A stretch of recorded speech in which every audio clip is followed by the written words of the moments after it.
Hi everyone, it's Silene Burns here from the Spiritual Marketing Club. Now, I wanted to pop in this week and talk about something that I think will resonate with a lot of you, and it's about owning your power and owning your vulnerabilities, the gifts that you can give your client audience within your vulnerabilities. Now, a lot of people are going through a lot of shifts energetically at the moment, and I know last week for me was particularly a tough one. Okay, for the last few months and particularly the last few weeks, a lot of things were getting highlighted to me, and I seem to attract it. All at the same time was all these situations where it was showing me that I needed to have more boundaries, have the ability to say no, and to actually put my prices up. And in some cases, I've been getting guidance to double certain aspects of my pricing. Now, I'm like most hearts and spiritual based businesses. My main motivation has never ever been money.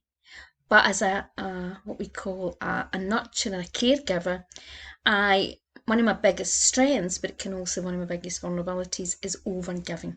Okay, and the archetype caregiver archetype, it's good in business to give because you're showing that part of your personality, but it's really important to know when you're giving too much and you're just attracting people that are just the takers, or people that are not valuing what you're offering or respecting, or you're not valuing yourself, because often the nurturer caregivers part of their purpose in life is to learn to love and value themselves and respect themselves. Okay, and it's been interesting because over the last week, particularly,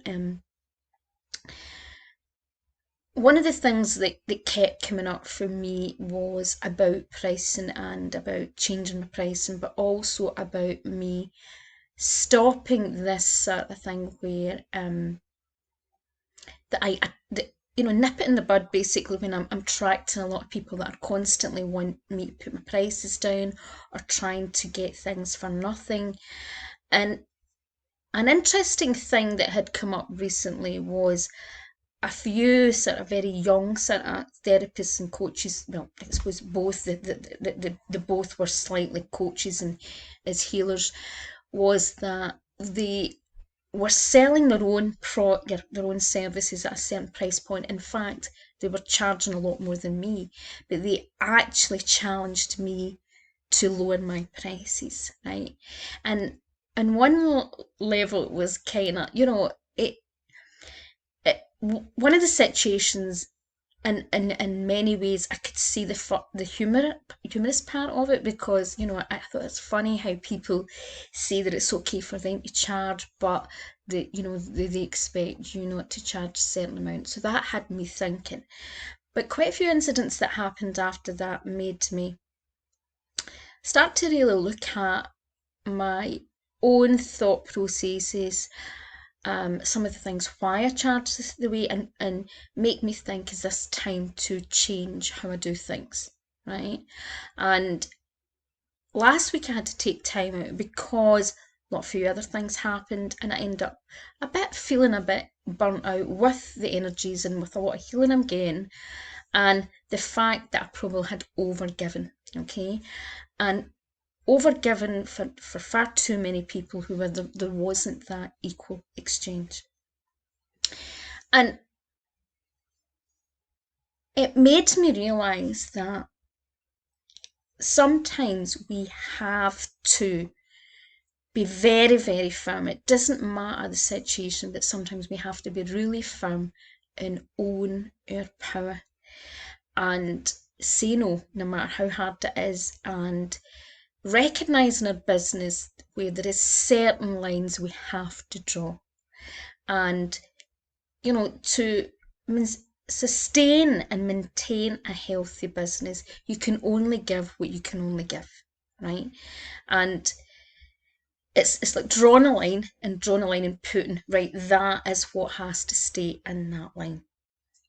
And for those of you who are what we call highly sensitive empaths, are the caregivers, the nurturers, that can be the biggest challenge, because you are totally motivated by the heart, and in many ways that's part of your purpose. You're motivated by service, okay? And one of the interesting things is that I work with a lot of magician, alchemist type archetypes, strong archetypes. I have it in my is one of my top 3 archetypes, but it's not the caregiver. The nurturer is the first one, okay? And I noticed that a lot of people who have the strong alchemist magician, they tend to be a lot more boundaried, um, and in many ways they are often more motivated by money and success and the magic of it all, the glamour of it all, where nurturers and the highly sensitive empath, who is more the nurturer, is there's a sort of, how can you say, there's a different balance, okay? And it made me realise how that we all can get stuck again in old ways of thinking, and how sometimes we have to shift how we did things, and we have to look again and remind ourselves that who our clients were yesterday, last year, now can be completely different. Right. Now, I know who my soul clients are and my ideal clients. And yes, like every business, I do attract other types of clients. And that doesn't mean that I don't work with these clients. It depends on what it is.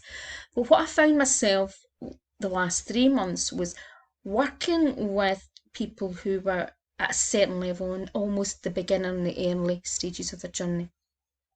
And where my skills, my level of experience is often working with people who are either working on a much deeper level, or they've got to a certain stage in their business and they're up leveling or they're changing direction. Okay. So it reminded me that because of that, I need to own that. I need to own within that I'm an expert in a lot of different areas. You know, they talk about an expert is someone who's spent 10,000 hours doing something, right? So I've been a healer for 28 years, right? So in many ways, and even the years that I wasn't doing it as a job, I was doing, I'd done a lot to help. I still did work as a healer, if that makes sense, on a voluntary basis, or help other people. But also, in 20 years, the biggest part of my business, and one of the biggest things that I spent a lot of time in every single week, was online marketing, right? So I need to own that. I need to also own, and I think this is the most important thing for you all to hear, I need to own my weaknesses and vulnerabilities within my story. And for me, it's my disabilities. It's living, and it's the courage and strength and determination that I had living with many, many disabilities, living with many extreme health challenges and a lot of challenges around being able to work, but constantly adapting, making them work. And that, is worth its weight in gold. But what I realised when I started to set up as things were, how could you say, as things shift, sometimes things start to unravel and we start to see certain elements of ourselves. But what I realised on one level, why wasn't I charging a certain level? And I realised on one level it was because on some level I think I was apologising for not being this fully healthy person. I was apologising for not being what maybe other people would be classed as a fully healed healer. I was apologising for my disabilities. I was apologising for my vulnerabilities. And I realised that I wasn't owning my greatest power. I wasn't owning the strength within all that. And that why that makes my story, me, and able to do this sort of work in a whole new, different level. Okay, so I want to ask you, what areas of your life where there may be shame, or because we all know it, and for me, a lot of my healing challenges, even though I come into the holistic and spiritual sector and I've met so many people that have supported me tremendously, I also got a lot of judgment and discrimination and manipulation, even abuse from, people who maybe misunderstood my condition, or because I wasn't healed, a lot of judgment. So, and obviously when we attract that, there is levels underneath within us that we've not addressed, and there comes the shame, the guilt, and the pain. So I want to ask you, what areas in your life is there shame? Are you judging? Are you self-critical about things that you've not got perfect? But they're an important part of your story. They're an important part of what makes you you, and it makes you the type of teacher that you are.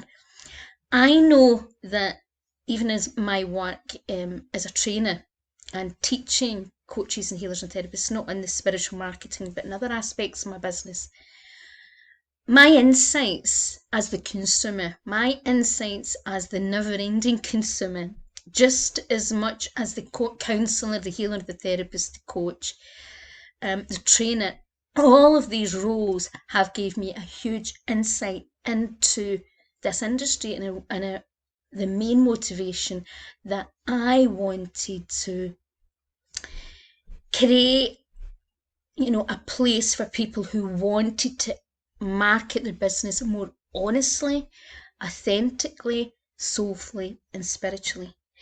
And these are all part of my purpose, but to help people live their purpose, help people help empower people to shine their gifts and to let go of the shame and the fear around their gifts. So I want you to, take time, if this feels right, to look closer at maybe areas in your life where you may be feeling shame or fear, things that are all important parts of your journey, things that your ideal audience actually want to know about, the things that will make you more attractable, because no one finds perfection attractable. We may think that, but it's our vulnerabilities, our quirkiness, even the mistakes we make and the silly things that we do that actually make us real. So,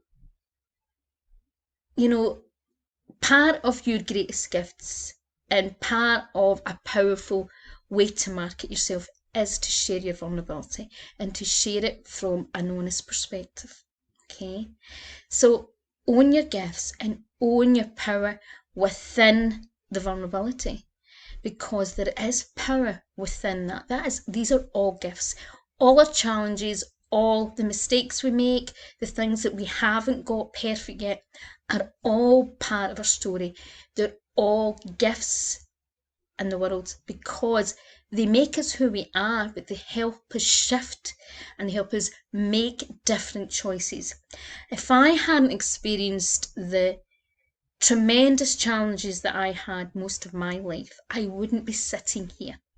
I wouldn't be able to share the wisdom that I do here. I wouldn't have the ability to have the compassion and understanding that many of the clients that I've had have had, or be able to help healers and coaches move forward in the way that I do.